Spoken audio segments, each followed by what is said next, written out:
Welcome to the Runaway Brides Podcast. My name is Chukwu, My name's Becca.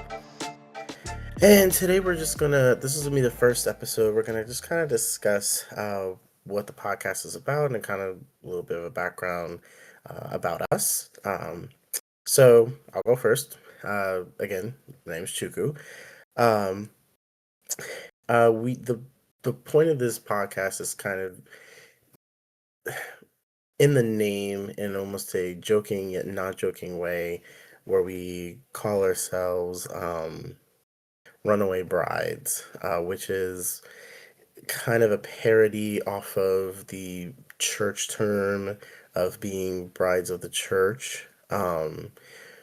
Both myself and Becca have kind of gone through a period of really questioning a lot of the tenets of the church for sure. Um, and we wanted to kind of create a space that where we can discuss and kind of deconstruct in real time a lot of the Christian nationalist ideals, Christian fundamentalism, and pretty much every ism that comes with the church as a whole. So for myself, I grew up Baptist, fundamental Baptist, basically non-denominationally Baptist for the majority of my life. My father, he is a chaplain in the army. I believe he is still a chaplain in the army. He used to work with Dr. David Jeremiah, in fact, at Shadow Oh, Mountain there's that. Church in San Diego. Yeah. Wow. Um, very Baptist. Uh, so yeah, that's kind of that's his side. My mom, she became a Christian when she was a teenager and had a kind of a, from what she said, it was like a supernatural experience where the I don't know how much stock to put into it because she was doing a lot of drugs at this time. But from what she said was that like she got on her knees to pray, or she was going to commit suicide, and then she got on her knees to pray, and she said she felt like something touched her leg, and she jumped back in the bed, and then there was like this man who was like floating, standing outside with a dog that was also floating, that was like looking at her, and then like she felt like a presence in the room, and she like prayed, and because she was scared that she couldn't become a Christian, because she said specifically in the churches she went to, she felt like they basically told her like if she didn't like kneel on her knees and pray, it didn't count basically. Oh God. So I've heard that yeah, so before, I she think. mm-hmm. So she was stressed about that and was like stuck in the bed, and then just like something in her like told her to just like pray and it would be okay, and then she just prayed and like accepted God there, and like the demonic floating people basically went away. So that's kind of the story of my mom. And my dad, he just, I think he became a Christian through like a mutual friend in Hawaii who was like a pastor, and he became a Christian that way. So that's kind of the background we have, or at least that I have. I became a Christian technically when I was 11. Um, I read the Left Behind series, and it like stressed me out, as I think it stressed every reader out. Um, and so you know, out of the fear of being left behind, I converted technically in South Carolina when I was 11. Um, so yeah, I ended up growing up. I used the Becca as my curriculum. I was homeschooled by my Mhm. mother. Sh You used the Becca? I know we did. I think we did a bit of it. And because we did like a homeschool co-op. You probably did as well. And so Becca was part of it for sure. Oh, okay. It's just Yeah, everywhere. it's the premier. Yeah, it's the premier homeschool Christian curriculum. Um, but we used the Becca, and my mom did the homeschooling. Very, she very, very devout. She also grew up kind of like an orphan a bit, so she had like really tight family rigidity, which Mhm. was kind of like did not mix well with Christian fundamentalism, if that makes sense.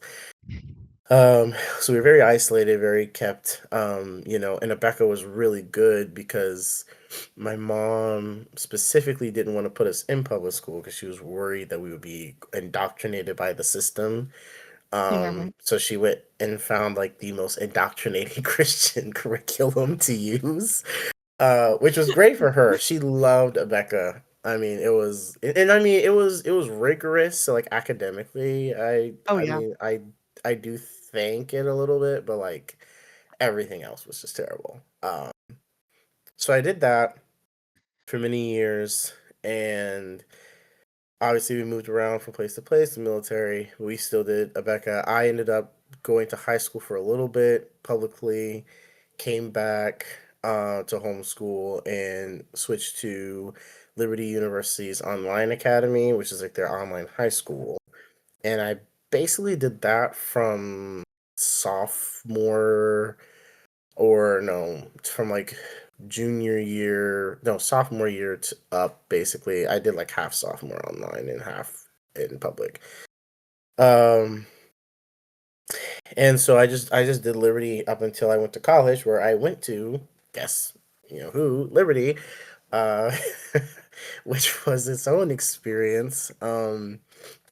During this time, I was kind of like just kind of fully bought into everything. I mean, there was no idea of questioning, and my personality is very like rigid. I have such a rigid um like I have the personality, like if I'm gonna do things, I'm gonna do it like more right than anyone who's ever done it before me. Like that's just kind of like the person I am. Like I just really get into like whatever I get into.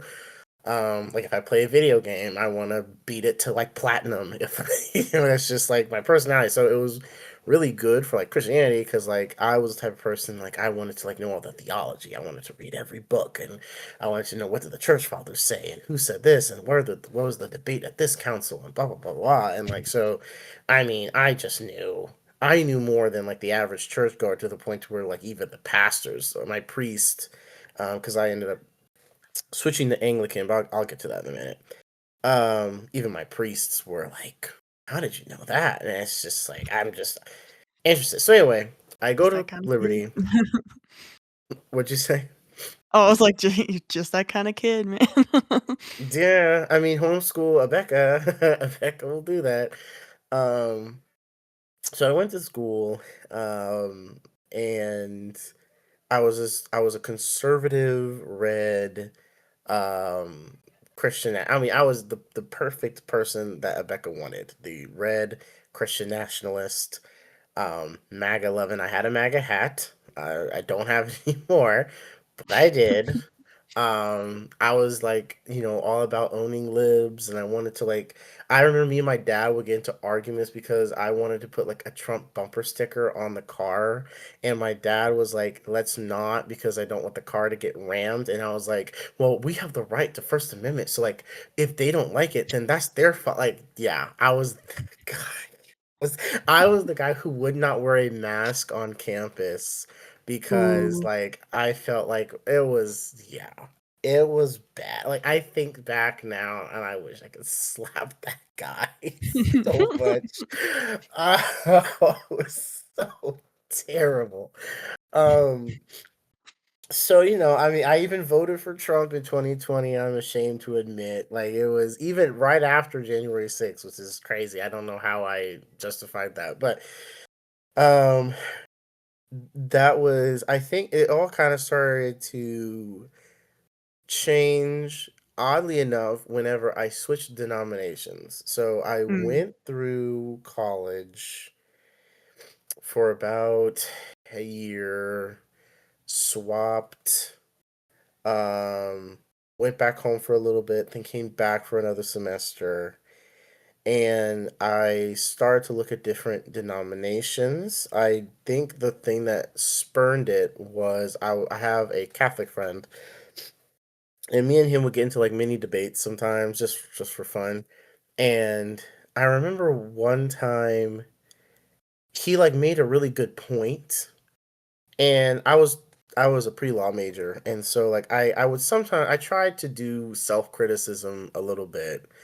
And I remember saying to myself, I remember where I was. I was in Lynchburg in my kitchen, or my girlfriend's kitchen at the time, and I was making some like spaghetti or something, and we were talking on the phone. And I remember sitting, I was like, I've never really actually like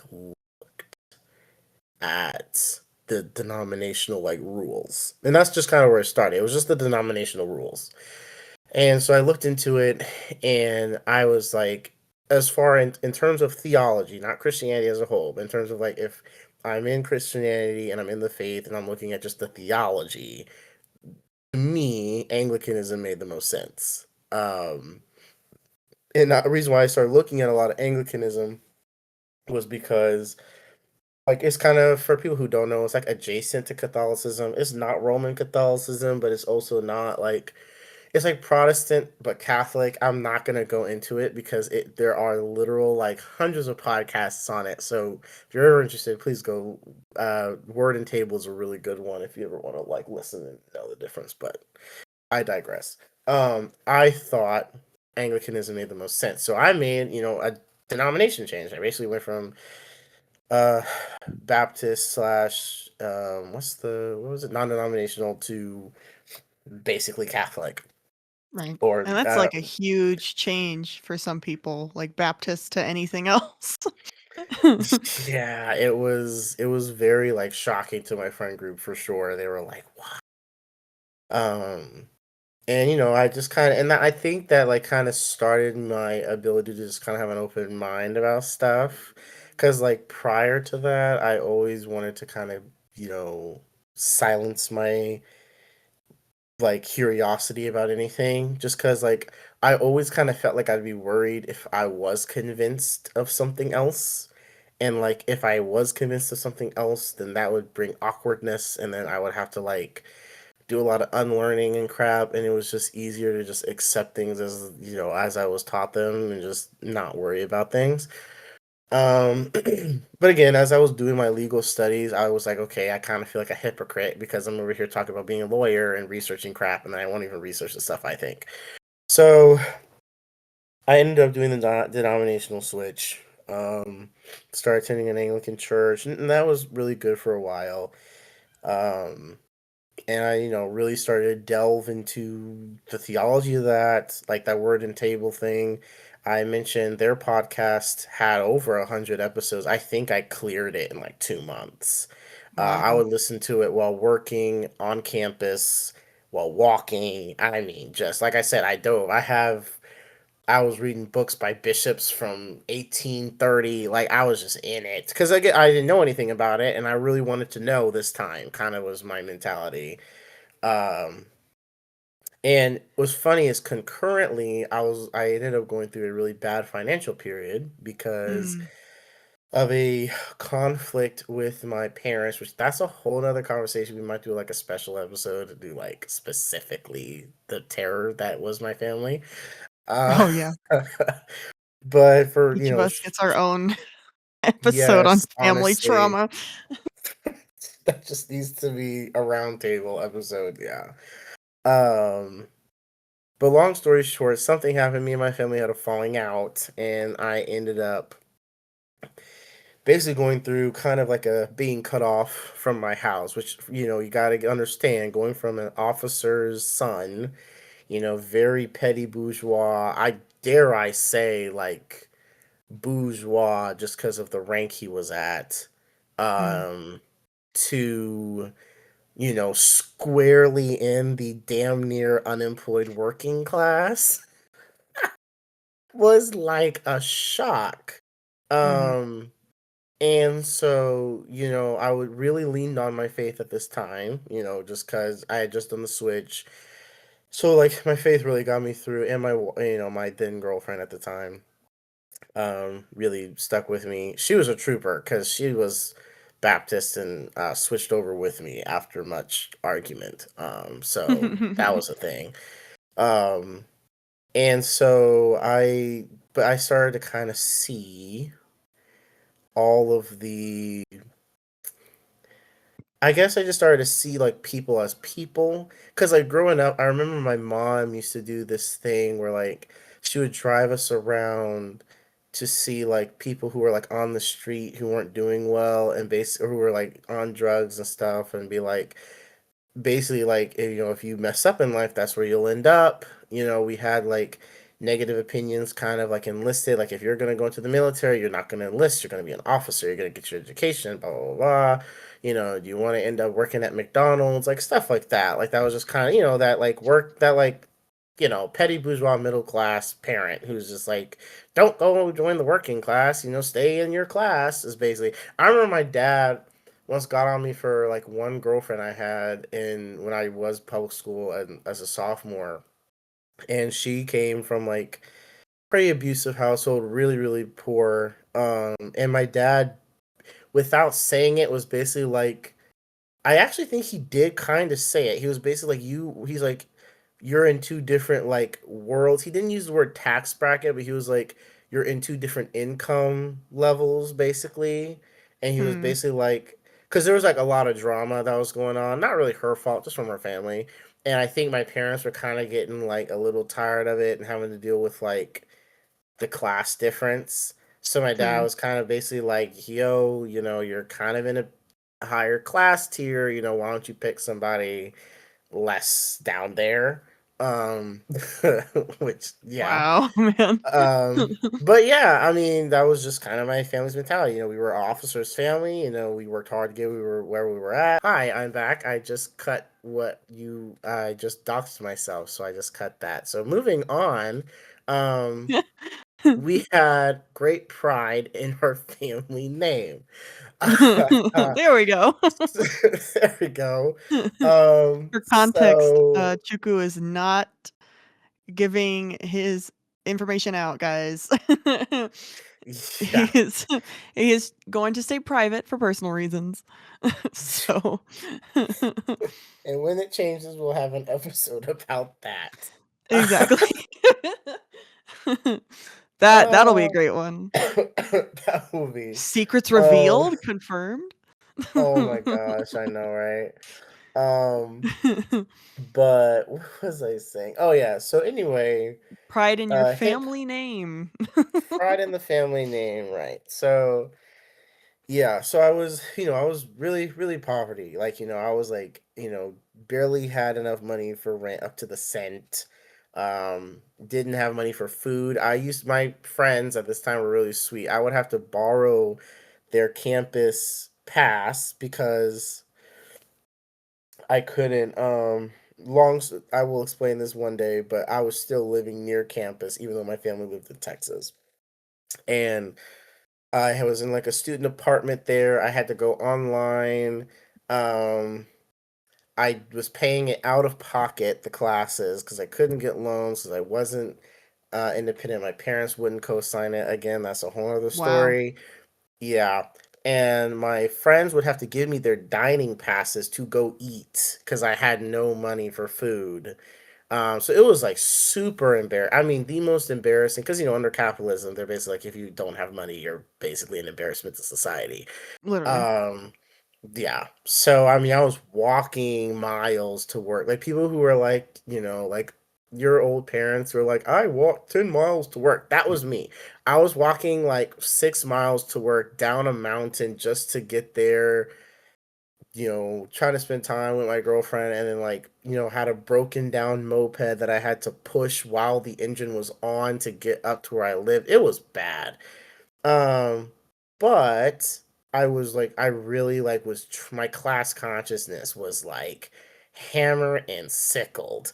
I mean, it was just because I started to realize as I was on campus and as like people started to look at me different, who I like were friends with when I was, one of them in their class tier, and then once I started serving their smoothies, it started to become like awkward. I was on the buses and my clothes weren't super brand new and nice like they always were, and all of a sudden like I could feel the class difference and the treatment.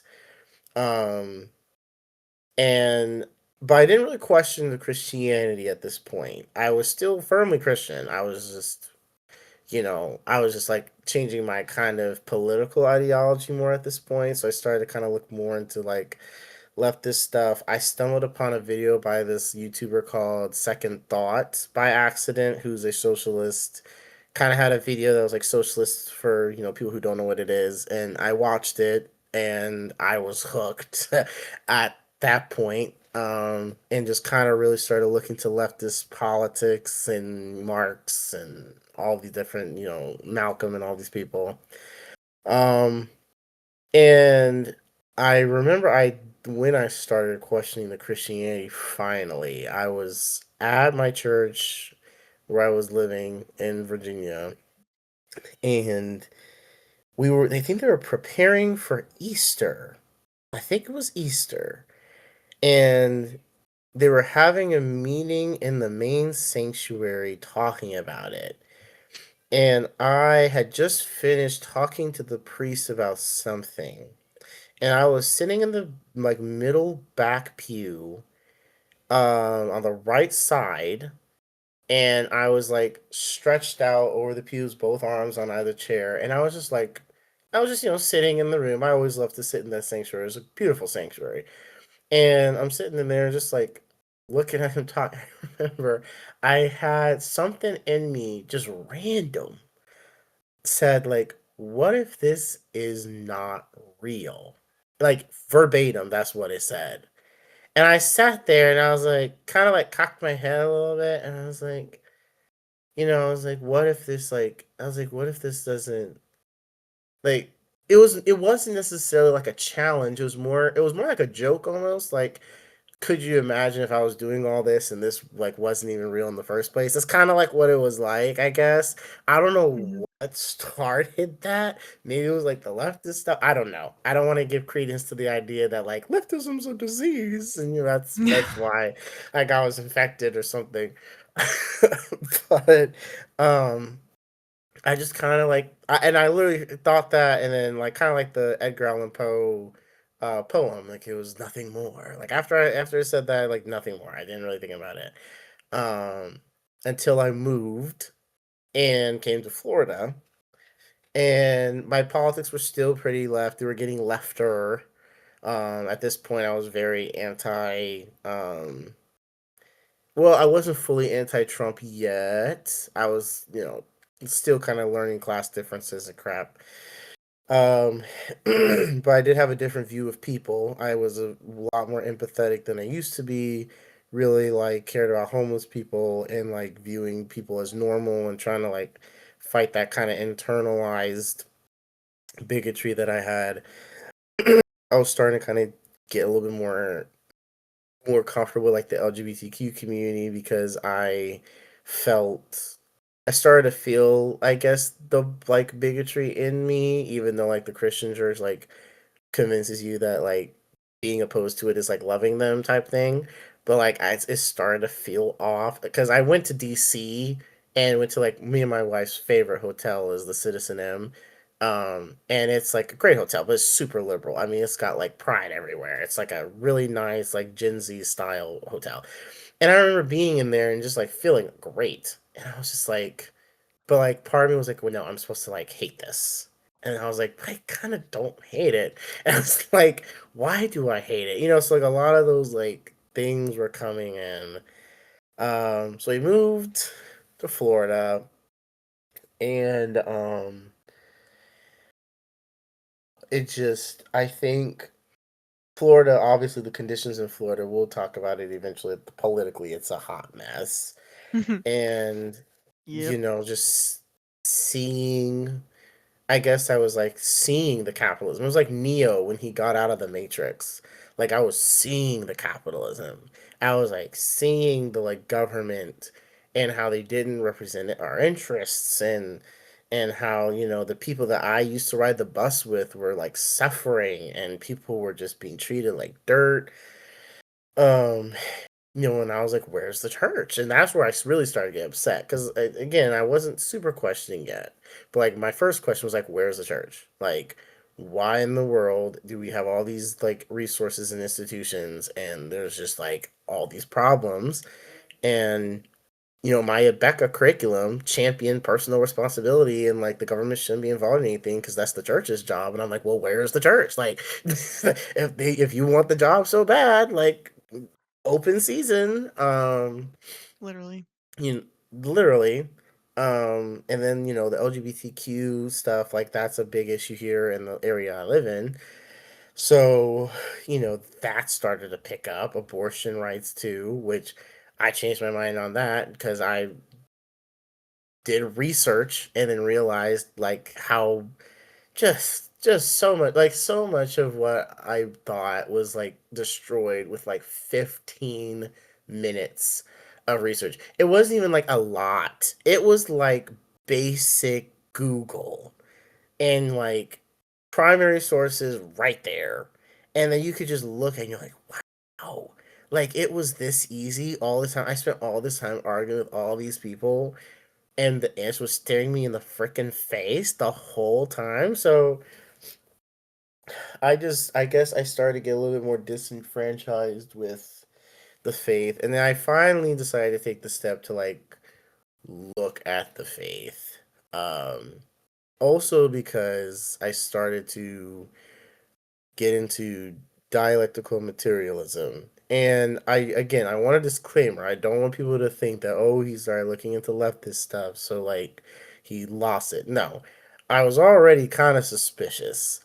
Dialectical materialism as a science made me like observe how like societies changed, and the reason why that's significant is just because in Christianity, you're kind of told that like society's ebb and flow is like solely like God, and Mm-hmm. like God is like moving everything in a particular direction. And Mm-hmm. then when you actually study societies and you're like, oh, it actually did this because of like something material that I can observe, you're kind of like, well, then is it like there's a particular YouTuber I like to listen to who does political analysis, and he's Muslim, but really good political analysis. But sometimes, like, he'll say stuff like, oh, yeah, like America's time is over because, Allah basically says so or whatever. He's like, these countries are being judged by Allah. He's like, all these countries, like Britain, has like diminished in power because, they're being judged and all this stuff. And I'm like, okay, well, Britain is diminished in power because of like tangible reasons. Like countries have gotten to power and society because of tangible reasons. Like the Aztecs fell for because of tangible reasons. Like Mm-hmm. there wasn't this mysterious force that was guiding these people to supernatural victories. Like and that's kind of where I was looking, and I decided to look into the Bible because I was like, okay, well, let me actually look at the text because I want to be fair. And if this stuff is accurate, I don't want to just toss it because I'm pissed off about some stuff. So I did a lot of research into that. Still doing a lot of research into that, and just stuff didn't add up historically. Like the time of when things were written just doesn't make sense. There's like contradictions galore. Mm-hmm. You know, and obviously we'll talk about those, and that's what this podcast is for, is to talk Mm-hmm. about all that stuff.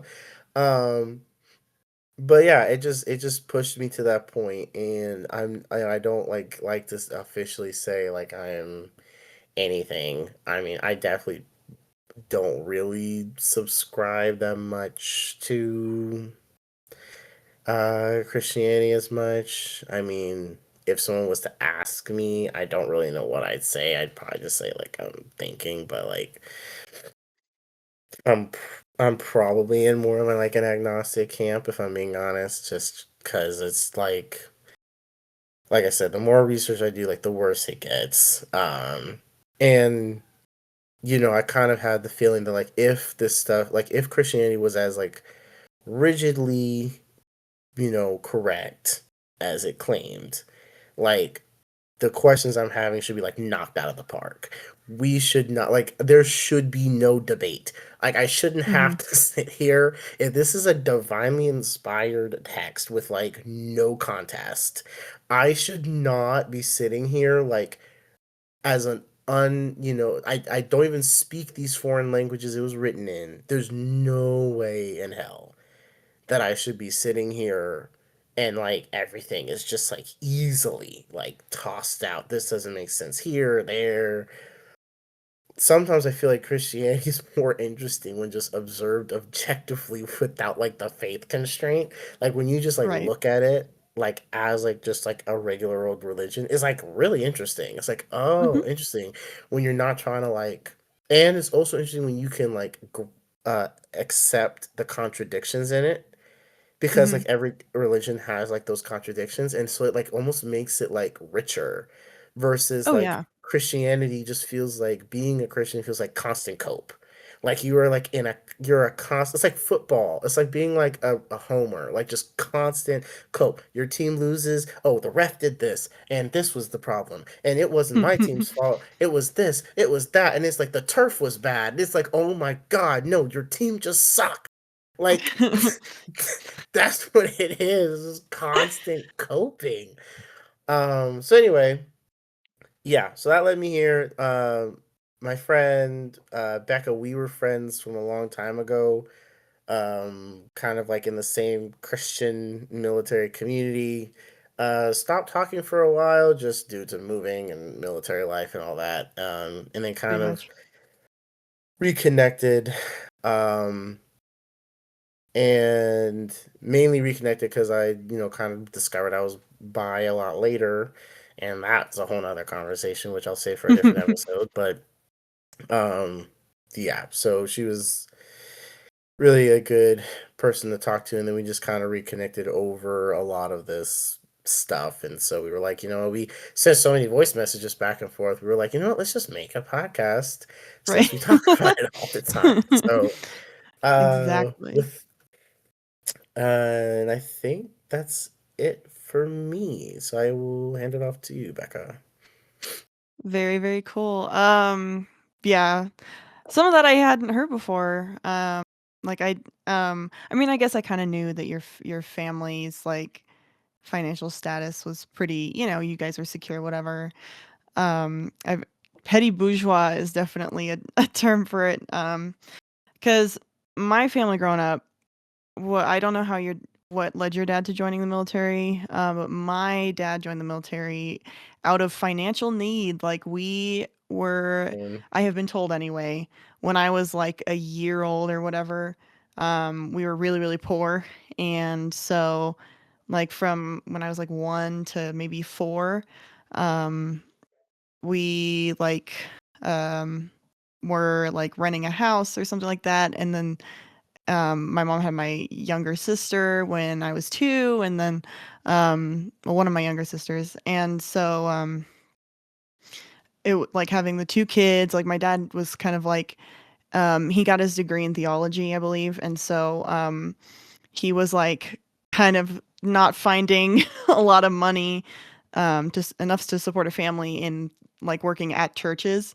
And then he worked for like I'll vividly remember he worked for Hellsberg Diamonds for like half a year. Um, yeah, just like kind of random wherever he could find money. And then somehow, again, I'm not too sure about the details, but somehow he found out about the military, um, and that he could go in as an officer and make decent money. So, and like the military really gets you with like healthcare benefits, um, like the GI Bill, for your schooling. There's all sorts of like ways there, like come sell your life to the American government. So anyway, um, yeah, so that's how my dad got in the military, and I believe our dads, because my dad's a chaplain as well. I believe our dads were like at the same school, right? Like when they they were, were yeah, training. same class. So yeah, so our dads were at the same training school in the military, like chaplain training, whatever. So, but Chukwu and I didn't meet each other until we were both, I think I'm a year younger than you, so you were like 11 and I was 10 at the time, I believe, and that was in South Carolina, Fort Jackson, woo. Um, Mm-hmm. so, um, yeah, like we had like some Y class together, and then we were like, oh yeah, we've got like this mutual friend, um, who we both of our families are really close to his family, and so I believe what we're calling that friend Judas in order to not dox that friend. Are we Um, calling him Judas? Keep going. I'm gonna I'm double check. yeah, I forget what we're calling this one friend, but anyway, um, yeah, so yeah, anyway, but I got baptized because both my parents were Christians. Oh yeah, I should give maybe a little more background on that. My dad, obviously, chaplain, green theology, like pastoral stuff. So he was doing a lot of that. And then my mom grew up Lutheran, actually. My dad grew up Baptist. My mom grew up, I think, Lutheran, Protestant, She somewhere grew up along those lines. Lutheran. I think I did so. not It was in know that. Minnesota, and that's the most common one over there. So, yeah, a lot of Scandinavian on that side of the family. So I believe it was Lutheran, but she went to like a Bible college, and like both of my parents are super, super. I'd say maybe my mom more than my dad. And again, we could have a whole episode on my mom, man. Like, so, Oh, also we're um, calling him Jacob. He's oh, we're Jacob. calling him Jacob. Oh, okay. Jacob. Um, Mutual friend, Jacob. Um, Anyway, yeah, yeah. So my mom, yeah, Bible college, really, really strong Christian. My dad's a pretty strong Christian, but I think generally working as a chaplain, he has become a lot more understanding, I guess, of people of different backgrounds, beliefs, things like that. And that's just kind of who he is as a person. Um, he's always been a little more open minded than my mom, and financially, I wouldn't say we got up to the status of petty. They probably are now. I don't know, but up until I graduated, I wouldn't say we were quite petty bourgeois, but we were not, hurting for money thanks to the military. So, yeah, but like my dad is a very financially savvy person. He loves Dave Ramsey. I don't know if Oh my god. Um, so that was my financial I was also homeschooled, and that was my financial class in high school, was watching Dave Ramsey videos, so It was Jacob's too. I don't know if you knew that, but Jacob's, I think Jacob's That's parents had him do funny. financial peace. Oof, I think that's what we did. Yeah. Yeah.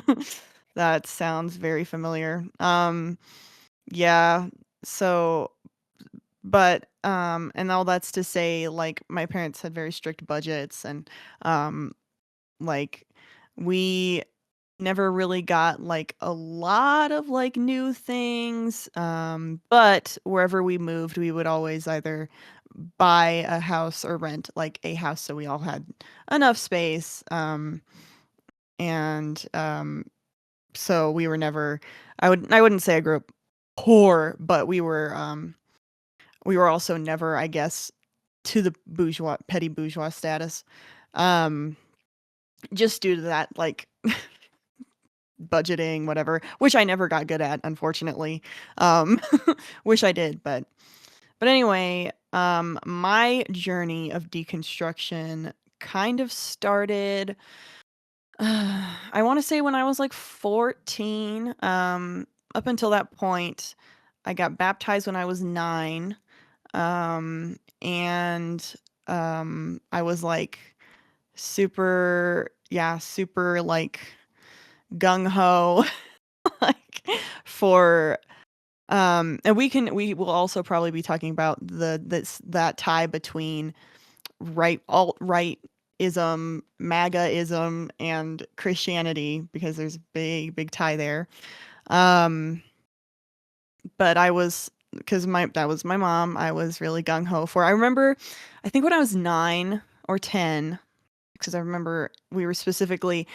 So if okay, backstory, I don't know if you think about time like your past in this way, but growing up military, I remember my ages based on where we lived at the time and like what I like so I know between the Same. ages of 9 and 10, I was in Colorado Springs, and so I have very vivid pictures of like where we were living, things like that. I remember during that time was the big Ken Ham and Bill Nye debate. And I remember I Oh tried my to get my gosh, science yes. teacher because, we were talking about, like, the planets and stuff and whatever, and I said something along the lines of, like, "But the question is, how did it all get here?" And so Jesus, I didn't know I you did very that. distinctly remember that. I was trying to, like, get her 'cause I think somehow I figured out that she was maybe not a Christian, and so therefore you have the I'm a duty to to get them I and show them who's anyway. I don't want to interrupt you too much. I'm not gonna stay on this, but you just remind me of something I did similar when I was in public school. I had a research like paper to write, and I kid you not, Becca, I wrote a research paper about why homosexuality was like wrong, and I tried to argue it from a naturalist perspective. It was Wow.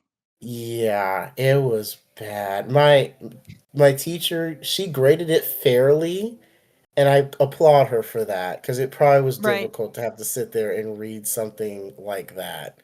Um, it was fair, but yeah, that just reminded me. I can't That's unlock the hilarious. memory.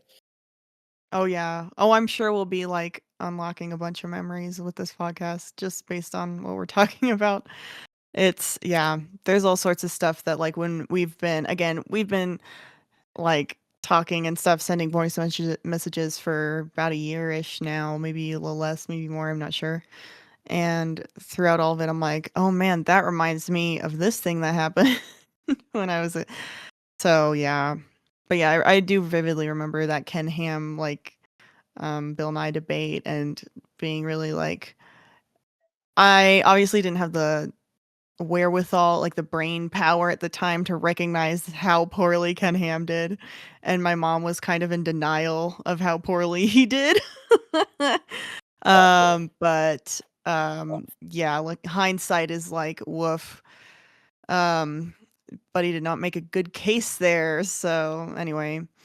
But yeah, so from, like, then until I was 14, I was pretty, um, yeah, rightish, like, I remember when Trump was elected, I was super happy about it, and, um,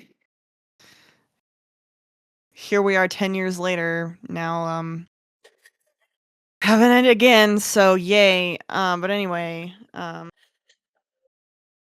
yeah, I I don't know exactly when I really started realizing, um, I was gay because I think that was a kind of a big thing that, um got me and again, this will probably lead to that discussion of, "Well, if you can't be gay and Christian at the same time, or if you're gay, you therefore excluded from" I'm like, "You know what? I feel like you can if you interpret Christianity in the way of, like, just following the teachings of Jesus," I'm like, "I feel like there's no background that you cannot be from, and there's no identity you cannot have that will mesh with that," you know?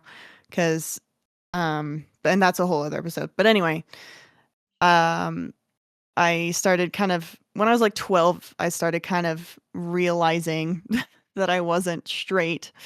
Um, one way that I remember was, like, I don't know if you heard of the hit show Once Upon a Time, but that was what I was watching. That was banned in my house, actually. I don't know It if got I told banned you in after a the few it seasons. was it was banned in my house. My mom, we were watching it a little bit, and then yeah, my mom was there was like a little bit of anything gay, and my mom was like, "Banned. We will never watch this Literally, again." So mhm. It's the same thing for me. Um, we got like, I watched it with my mom, and then we got to, like, whatever it was, like, season 3 or something where there was a gay kiss, But I actually have a different point to make about that show because I would watch that with my friend, or I wouldn't watch it with my friends, but I'd watch it and then I'd talk with my friends about it. And I was like weirdly noticing how I didn't feel the same way they did about like all these like hot guys and whatever. I wasn't like wanting to talk about them. I was wanting to talk about Regina and how cool she was as a villain and stuff like that. Um, you know, again, hindsight, you're like, hmm.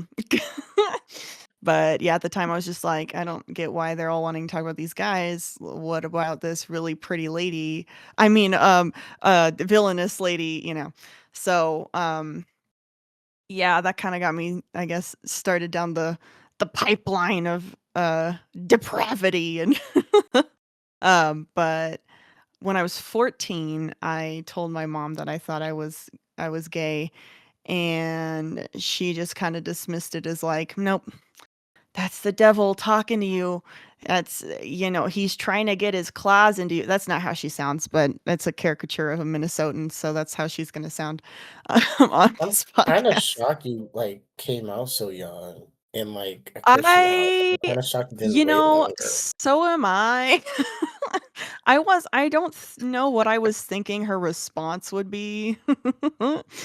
I think I was hoping I would get some like um I don't know, some acceptance or like some recognition of you know, hey, you know, you're growing up, you know, maybe you're discovering something different about yourself and that's okay cuz I still love you, you know, type deal, instead of that's the devil talking to you.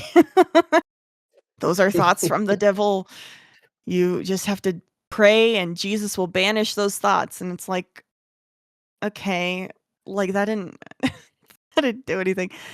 And so then after I kept every comment I would make about like characters on TV or whatever was scrutinized there from then on until like we watched the Great British Baking Show, and at the time the host was, or two of the hosts were women and one of them was gay, and if I ever made a comment like, oh, look, I kinda cuff my jeans like her. Just, like, not even saying that I was like her in any way, I was just like, "Oh, she cuffs her jeans and I do too." My mom would, like, give me this, like, look, and I was so I eventually was like, "No, I'm just kidding, I'm not anymore." And it was kinda Hmm. half true because then I was like, "Well, maybe I'm bi," and I kinda thought that for a couple years after that. Um, but then when I was, like, 16 or 17 is when it really I was, like, in kinda half in public school, half homeschooled. I was doing theater, so I was, um, acting with Oh. a lot of gay people, a lot of, people who were, transgender. I had a friend who was non-binary, and that was, like, really a big deal to my parents. If I would refer to them by anything other than a he or she pronoun, I would get lectured, even though this person was very explicitly abided by they them pronouns. Um, and so, yeah, it was, definitely a time, but at that time, I was still trying to cling on to my Christianity. I forget the guy's name, but he wrote the whole thing. He's the founder of the Reformation Project, which is, like, trying to bring Christians to I'm gonna find to it. I'm gonna find it. Hold on. Keep be going. yeah. But he's the guy that, like, he's gay, and he tried to pioneer a movement within the Christian church of, like, um returning to Christian or returning accepting gay people, you know, trans people, anyone that's part of the LGBTQ community, as part of the church and as members and brothers and sisters rather than sinners that need to be fixed.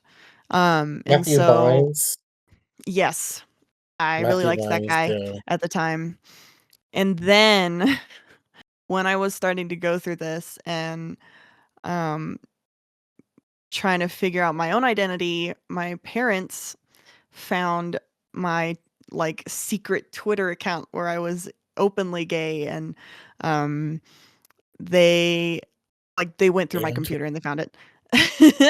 And so from then on out, it was yeah, it was kinda hell, honestly, because COVID hit a few months after that, and, Dang, I I yeah, didn't know basically that was the every day I was locked in a house with these people, mainly my mom, because my dad, was having to he kinda, like, because the military doesn't stop because a pandemic is happening, so he was, like, locked in his he had, like, an office, and he was, like, kinda down there all the time. So it was, like, me, my mom, and she even would pull my younger sisters into it, trying to, like, convince me I was wrong, like, debating, arguing, whatever, and Oh, I'm, that like, sounds like 16. Dude, hell. it was the worst. And I kinda joke about it now, but I really was in a dark place, like, mentally, it was not a good time at all, Mm. and it was yeah, it was it was not fun. Um, but yeah, my mom would yeah, she would pull my younger sisters into it too to try to get them to debate me. I was unequipped to debate. I'm like, I'm just like a teenager. I'm still kind of figuring out who I am and what I believe and stuff. My brain's not even fully developed yet. But I was also at the same time trying to be like, well, I can still be have my own opinions. It's not that I can't have my own opinions yet. But I don't know. It's not allowed. So yeah, so that whole basically the whole year of 2020 was hell. I also gained a lot of weight during COVID. So I was not feeling good about myself. I was not feeling good about the situation I was in. It was a bad time.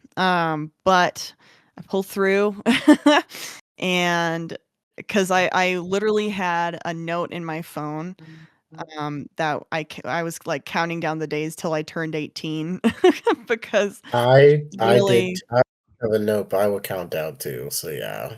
that's hilarious. Yeah. I just was, like, counting on the days till I was 18, and it wasn't even for, like it was just, like it's not like much would change 'cause, I was still living with my family until a couple months after I turned 18, but it was like, I'm finally legally an adult, and so they can't legally tell me what to do anymore and who to be because, like, I started working also. I started working when I was, like, 15. I got my first job when I was 15, and, um, I got a little 2005 Honda CR-V at that time, and, for, like, 2,600 bucks or something, that car, and I paid for most of it with my job. Um, so it was, that was fun. But anyway, um I started working and then, like, when COVID hit and we had to wear masks at work, I had started working at, I will just say, a large grocery store chain, which I still work for to this day. Um, and we had to wear masks, and there was this one really nice lady in the deli who had these, like, disposable rainbow gradient masks, and I was like, "Oh, those are kind of fun." But she was gay, and so, she was like, "Here, I can tell that here, you should have one of these." And so I was like, "Oh, cool." And so, um, uh, was wearing those at work, and I got outed by a guy at my church, for wearing them. It's like my parents already knew, but he, like, came up yeah, this was Oh, really strange. I still don't know why he did this. I mean, probably because obviously, um, he had he to knew protect my the parents flock. wouldn't have approved. Oh, yeah, gotta protect the flock. And so he came up to us at church one day and was like, "Hey, I just saw you at the grocery store the other day. Yeah, you had a rainbow mask on." And then he Wait, kinda he that was the removed you end of from the the conversation. store? I thought you wore it to church, so he came to Oh, no, no, you. no. I could only wear, Okay. um floral masks to church because I was with my family, we're like flower ones, things like Mm, that. Cause I couldn't wear that around my family, and so he mhm. came to the church and was like, "Ye I saw you at the store wearing this mask, ha ha. Okay, bye." And then the looks I got from my parents were like, "Oh." So so yeah, it was a really and that's why I was kinda that's like I was 18, I'm like, "Okay, so legally they cannot tell me I guess legally, but like they can't tell me that I should or shouldn't wear this anymore. Like it was a really, really fun time. So I just turned my exposure down because I noticed this light's getting really bright. Yeah, so anyway, once I turned 18, um, I I moved out of the house like a couple months after, because at that time my family had moved to a base that's pretty close to where I am, well, like a day's drive from where I am now. And I had found a school here that I really liked. We had lived in this particular city previously, and so I still had like friends that I had known and stuff from that time. And so like I was like, okay, well, it's just a day's drive away, so I will go to college up here, and that'll be fun. And so yeah, I moved out like just a couple months after I turned 18, and I was like renting from family friends who also happened to be a pastor at a church that we had gone to, and so Oh, um but they were actually really chill. I never like obviously I never like brought people home or like things like that. I was never like that, but I was still able to I had my own kind of area, but I was still able to like be myself, and like they never really said anything. If they judged me, they judged me, but they never said anything to my face, and they were always really kind to me. So gotta respect them. Um but um I started living basically on my own and going to school, and I still used those rainbow gradient masks, and so like sometimes I would send my mom pictures of me with my friends. I remember a specific instance. I wasn't even wearing the mask. It was like on my hand because we were outside. And my mom was like, um she was like, she made some comment about it, and I was like, "Can you not?" I'm like, "I'm just trying to send you a picture of me and my friends, like, whatever." So it was like, no matter what I did, I wasn't free truly because even though I was 18. Um, okay. so that really sucked, to kind of learn and figure out. Um, but I mean, cause still, like when you're that age, you're still kind of dependent on your parents. Like you gave an example of, like, you're still like for health insurance, I used TRICARE because, and uh, like there was all sorts of things I still kind of depended on them for. But um, my class consciousness sort of um growth really, because I was definitely not right anymore, but I wasn't fully left. I think at that time I would have called myself a moderate. Um, and so like around that time, it was well, this will probably dox where I worked, but around that time, a strike happened with this particular chain of this large grocery store chain. Um, and I participated in it. I was on the picket line. I like till really this was early January. Um, you're standing outside. We were out there sometimes till 10 or 11 p.m. It was really cold. It was bad.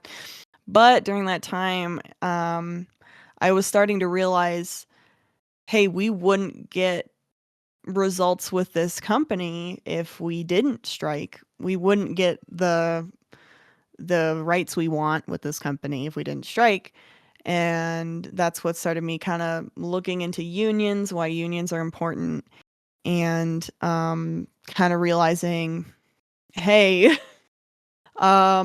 giant companies like this that own so much and make so much money suck the life out of everything that they're involved with, and they really are not, they're just corrupt, like plain and simple. And so having that experience of like being in a strike, being on a picket line, just like really kind of started me down the like, that was something really important that I did, and that I participated in anyway. And like and like why are unions even existing in the first place, and like yeah. So that's kind of where my more of the like class consciousness, I guess, um started developing for me, because I was kind of the opposite of Chukwu. My Christianity started to de- I started deconstructing that before I started really deconstructing um like my well, first of all, my privilege as a white person, but also um the privileges I had just being from like a military family who was never in we were basically I mean, until we joined the military, we were never in want for pretty much anything. So um yeah, that was kind of it was kind of tough. And then like slowly I stopped being as dependent. Well, I wasn't exactly financially dependent on my parents, but they were paying for my school. Um and so once that kind of stopped, because they moved the GI Bill to my other sister, because her school is more expensive. It wasn't even anything against me, because they were still, I will give them, they still supported me in my school, even though fundamentally we were having a lot of differences in beliefs. But um, at some point, like my younger sister's school, KK, who is going to be an important part of this podcast. Um, as you will see, she may not be in the podcast, but she will be a part of it. Uh, she is going to art school, and it was just an expensive school. The school I'm going to is not super expensive, and so they were like, "Hey, we'll use this other method, and then um, like we're gonna give this to your sister." And I was like, "Okay, cool, thanks, guys." Um, but anyway, so yeah, and then that kind of led into um having that to develop a class consciousness, developed into starting to develop developed into starting to develop it, turned into more of a like um race consciousness isn't really a good word, but like a consciousness of my white privilege, consciousness of um different, because I took an ancient history class, and like we went through a lot of um like different conquerings that happened. It was ancient history, but it seemed even then it was like I was like, wow, white people really killed a lot of indigenous people, huh? And coming to terms with that, learning about, and I'm just a naturally curious person. And so every time I would encounter a new term or like a new aspect of history or whatever, I would just want to learn more about it. And like for example, reparations is a big one, um that I was like, when I had heard about it, the people around me, who I believe were my mom, were like, well, why should we pay, blah, blah, blah. And but I was like, well, it seems like that makes sense because slavery was an inherently evil thing. So why should we not give money to people who had ancestors, or I mean, not even ancestors, two generations away even from that practice. And so um uh well, that practice in its form then, we will get into more Yeah. of talks about how slavery still kind of exists, like in not in the sense that people think, but yeah, I that was something that I was kind of like, that doesn't make sense why people would be opposed to that, because it's like, why shouldn't we do that? And but then I started looking more into it and reading more, and like, oh, there's a whole other aspect to this, that slave owners were given reparations and slaves weren't, and like, so yeah, it just like, I started down a whole rabbit hole of that, and that kind of led me into reconnecting with Chukwu, because he had posted like on his Instagram story something that was like really left. And I saw that and I was like double checked the username like 3 times. Like, did he really post this? What? And so I responded to it. I was like, "Dude, I didn't even realize like you were also you were enlightened, not enlightened, but it's like I didn't realize, that he had also started to go down that same path." And so it was and like such a relief to me because I kind of knew the path that you started to go down, because our friend Jacob had fully gone down that path. And so I think because I hadn't seen anything from you, I assumed, oh, he's probably in the same boat as Jacob. Like, um, and I had another Yeah. friend who was like posting stuff about like the Summer Olympics that were like, it was a mockery of the Last God. Supper because of how, oh, yeah.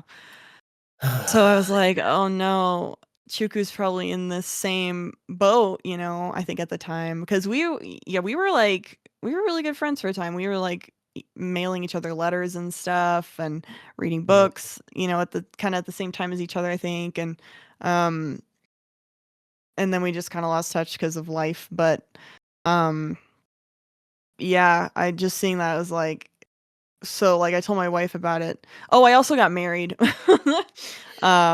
when I was, like, 20, and that was another thing that, like to a woman, by the way, and that was, another thing that really got my family, clarification. like, "Meh." Yeah, yeah, just clarification, guys, if you hadn't guessed already. But, Imagine talking about all that and then just being like, "Yeah, and then I maybe, like, married a just guy." That would be so freaking just hilarious. clarification. Oh, no, that's hilarious. Yeah, actually, and then after all that, um no, yeah, and so that was another thing, but I remember telling my wife at the time, I was like, "This guy who I have known for years just posted something that is totally contrary to everything that I thought he was right now, and that we both were put on the path to become."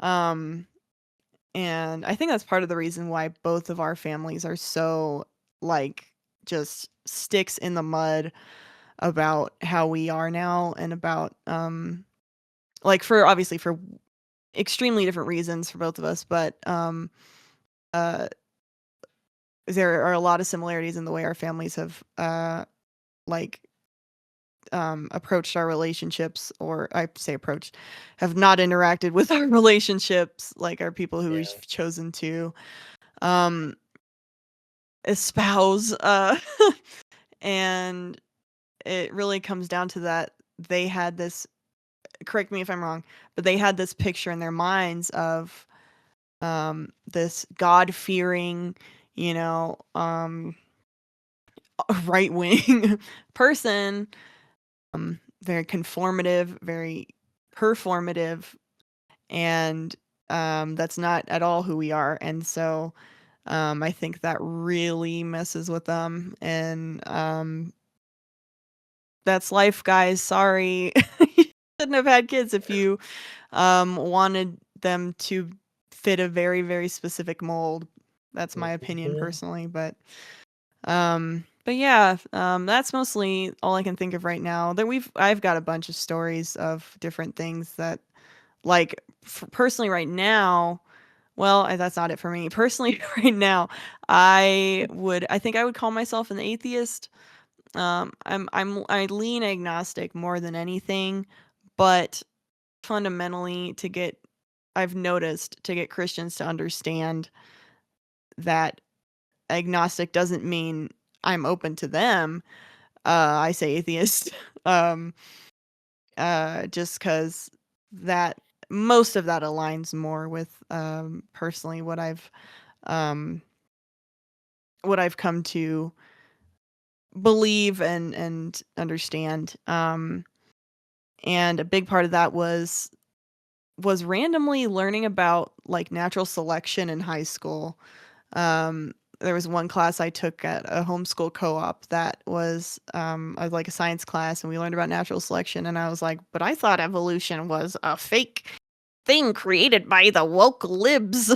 And Mm. like talking Oh, about that process, I was like, oh, this is an actually proven thing that happens. So that's kind of crazy. And then yeah, like we like when I guess my class and I, when we were learning about that, I was like so blown away. And then that eventually led me later in life to really think about that, like scientific. I've got a very like show me proof, you know. I remember as a kid I was like praying, I would pray and be like, "Please show me a sign, God, that you exist." And I like never got anything. And but my mom was like, "Well, you shouldn't expect him to show you, you know, blah blah blah blah blah." Um and my so I kind mom of would took her say, at her "That's word not for a that. circus monkey." Exactly. It's like he's not just gonna come show you who he is at a whim or whatever. Um, but when I could only ever when I started to look into it and I could only ever find proof to the contrary, I was like, this is kind of like you said, it's like one Google search and a lot of things that I thought were true are disproven. Um, and um to those who are interested, I would recommend for sure 100% the Good Mythical Morning podcasts episodes that they have. Rhett and Link did on their deconstruction. Specifically Rhett, he also did like a full country album of like deconstruction music, which is like, some of it makes me cry because it's really good. But like their whole those they've I think they've got at least 4 podcast episodes about that. And listening to that, I was like, okay, I'm not alone in thinking something's wrong here with Christianity. Something's not adding up because how can I, as a person who up until like I guess I was 14 or whatever, had been like faithful, had been, you know, baptized, whatever, suddenly I'm like noticing things about myself, like that I was gay, and that becomes all of a sudden it leads to like arguments and ostracization. Is that Gosh. being I don't know. ostracized? I don't Yeah. know if there's a word for, but anyway, um, it's like s- just that feeling of being abandoned by um like this church that I had dedicated most of my life to. I was like, that's I it doesn't feel very Jesus-y of us, you know. And I remember specifically a moment I had was I would up until I was like 19ish, I did like nanny services for the church that the people I was renting from worked at. Because again, these are family friends, and we had been to that church before, and so I knew most of the people there, and so I was like, sure, I'll as long as I don't have to go to the services, for the most part. I was like, I'll do the nannying stuff on Sundays, sure, whatever. Um, and so like the taking care of the kids, whatever. And there was one day where like it was Pride month, and so the I almost said this. You know what? I live in Colorado, guys. The Denver Pride Parade was happening. And I mean, hey, we are getting bigger by the minute, so there's no point in even really hiding. Um but the Denver Pride Parade was happening, and um I was going after church. So I literally got out of church, changed in my car into pride clothes, and I was like, as I was doing that, I was like, okay, I'm still hiding though. I'm an adult now and I'm still hiding, and this feels wrong, you know. Um not to be not the fact that I was gay, but it feels wrong that I'm having to hide a part of myself in order to blend in, you know. And so after I think it was only like a couple months after that, um I stopped doing the nannying services at that church. And um yeah, I just was kind of like I just felt weird, you know. And um th- like aside from like all the scientific stuff I've found about Christianity, whatever, historically and like socially, the institution of Christianity is so harmful, and it a lot of people like myself have found that out the hard way. And so yeah, and I mean that's just in a minor way, you know.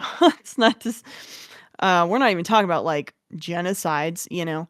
That's just a Mhm. very minor thing in the grand scheme of things, but still like socially having that feeling of like not not being able to just like be authentic, or like um having to Yeah. yeah, literally leaving church, changing into different clothes so that I can go do something that I enjoy is like I don't know, it just really sat weird with me, and so after that, yeah, did not work for did not work for that church much longer. So and then later that year, I met my girlfriend, who is now my wife, and so it all ended up falling into place anyway.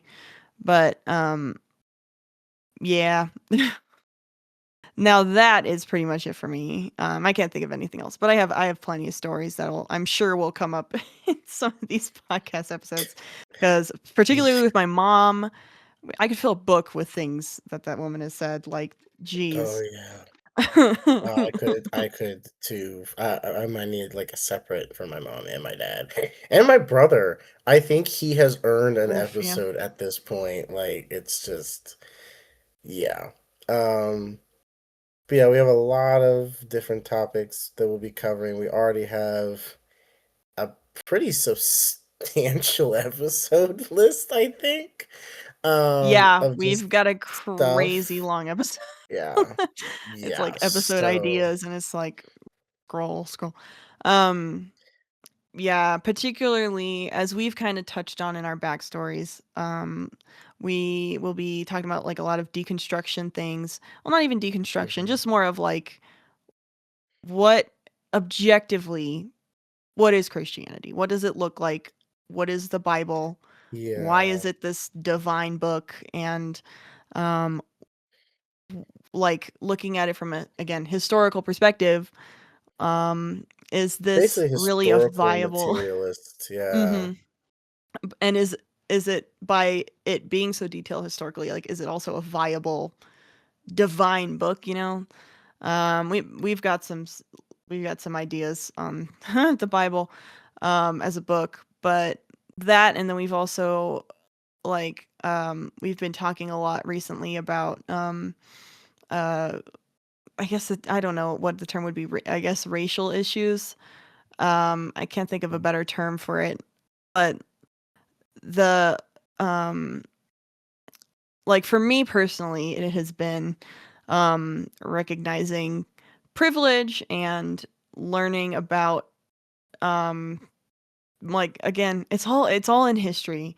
Like there's if you just like look at just events that have taken place and the amount of deaths that have been caused by European people, you get an alarming picture of the origins of white supremacy and white privilege. And um, I think that's been something that we've been talking about. And Chukwu, from your perspective, it's obviously completely different. Um, but that will be something we touch on a lot. Um, and we will also be touching on like um, socialism, communism, not as a like we would both describe ourselves more as I think socialists, but communism as like an idea and like those sort of I mean, things. communism's Tutu, never you have more happened. thoughts. Yeah, I Right. mean, socialism, like that's why I was just talking to my students today about like socialism. Like communism has never actually happened. So like technically, if you are a socialist, you are a communist because the goal of socialism is communism. But like, I'm not gonna say I'm a communist because like even if I got the government that I wanted, it wouldn't technically be communist. It would be like pre-communist. So like Yeah, like I'm a socialist, but like I mean I am also a communist. It's just like communism is take ages down the road. Right. So, but most people don't know that, but we'll get into that eventually. Exactly. That's another, yeah, misconception. Socialists and communists are often conflated, um, and villainized heavily, even though if you're really, once again, if you look at the history, if you look at how these different communist societies get villainized and stuff like that, it's like you look at it, you're like, that's not really communist by definition, and um, that's just a way to make anything other than capitalism seem terrible and evil and bad. So, yeah.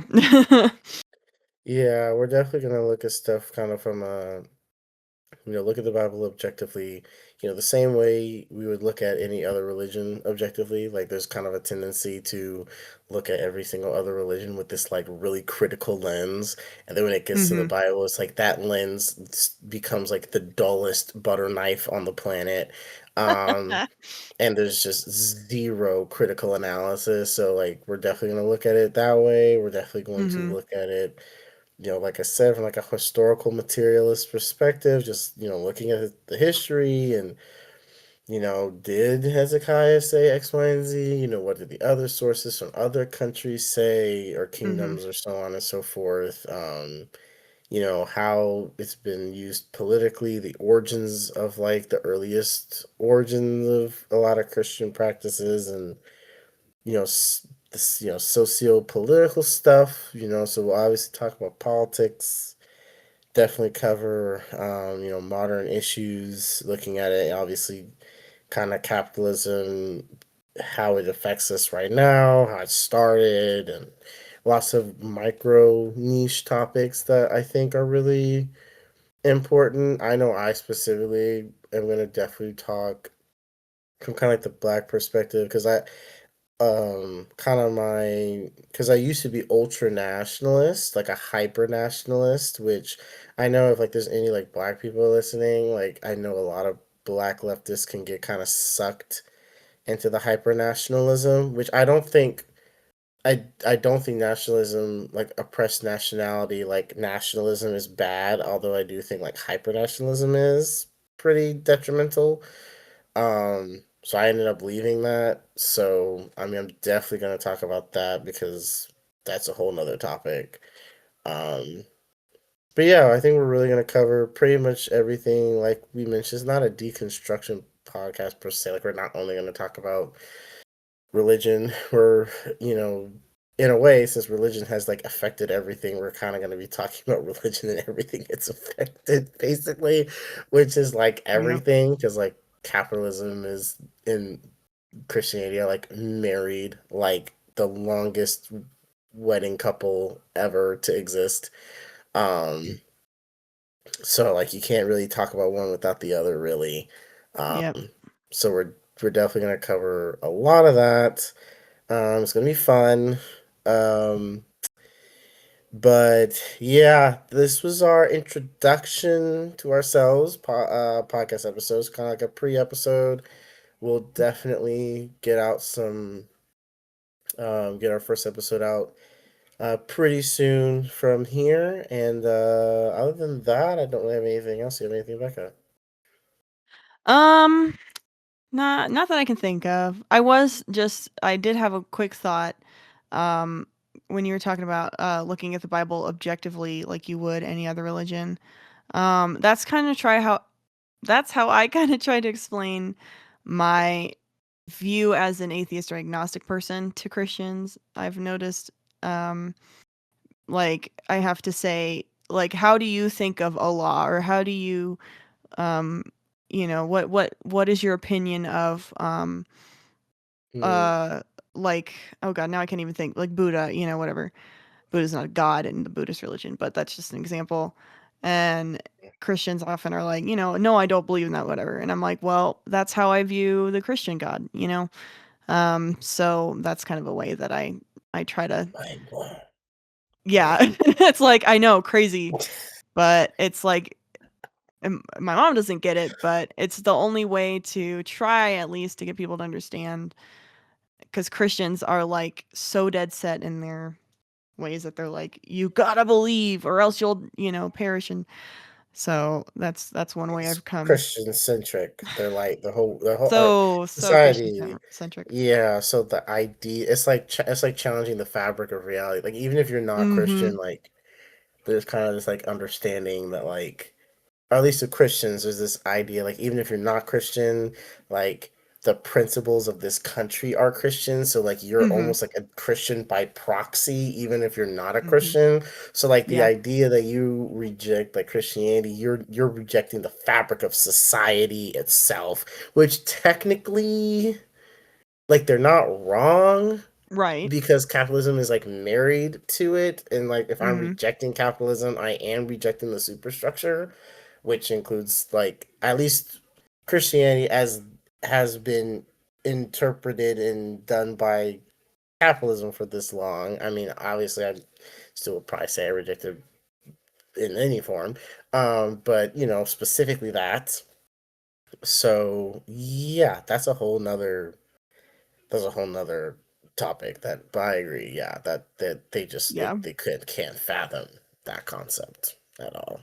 Yeah. And yeah, like you said, this is not a deconstruction podcast per se. That's part of our experience, at least my experience for sure. Hmm. But because, like Chukwu brought up, the Christian religion is literally inseparable from capitalism, and the the society of the United States in particular has such hegemony, has tentacles in the whole world.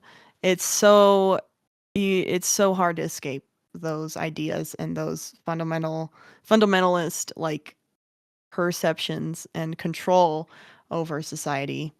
And coincidentally, that is also tied into whiteness, the Christian white capitalist, you know, agenda, for lack of a better word, is is inescapable and is real. Because as they say, we live in a society, so so yeah, it's all tied together, and that's part of the reason why we, I think, decided to do the podcast to begin with, because it's just what we talk about, and what we have very strong opinions on. So I, for one, am very excited to continue and to make more episodes, because we have so many ideas of what we want to talk about and stuff we can talk about at length.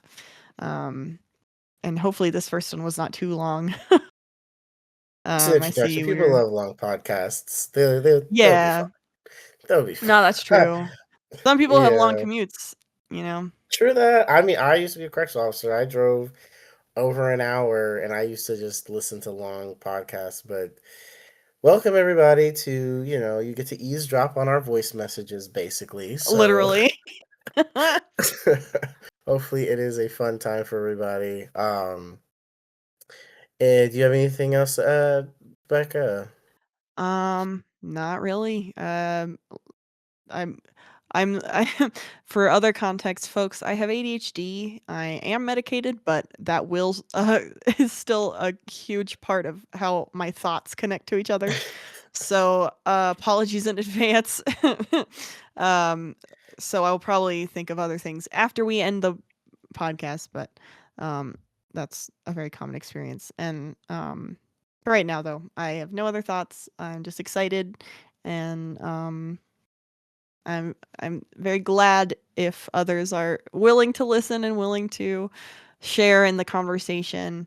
We're hoping to find we're just with this podcast, we're hoping to find like-minded people, and people who are willing to listen and willing to maybe even change their minds about things. I don't know.